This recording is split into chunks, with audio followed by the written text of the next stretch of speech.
Flake here with the latest. The WA state government's labelled the situation in the Kimberley region as the worst flooding in the state's history.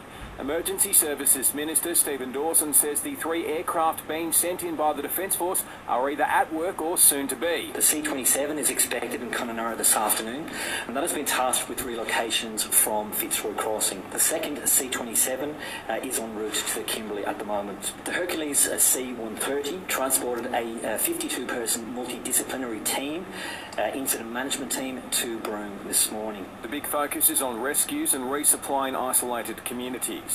The owner of SeaWorld Helicopters has paid tribute to the 4 people who died in Monday's horrific collision on the Gold Coast. John Orr Campbell knew pilot Ashley Jenkinson for 9 years and says he's gutted to the core. Police have arrested and charged a New South Wales woman for entering and living in a region of Syria occupied by the Islamic State. The 31-year-old from Young could face up to 10 years behind bars, believed to have travelled there with her husband in 2014. The road toll in Victoria is already at 5 to start this year.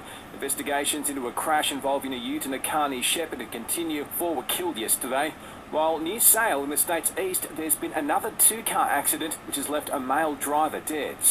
And there'll be a $2 billion investment into Australia's missile capabilities this year. Canberra's splashing the cash on 20 God of War missile launches, which have played a key role in Ukraine's efforts against Russia. Beyond Blue is here to help you achieve your best possible mental health. For more information, advice and support, visit beyondblue.org.au today. It stumps on day 2 of the final test between Australia and South Africa. Usman Khawaja's tantalisingly close to a double ton. He sits on 195.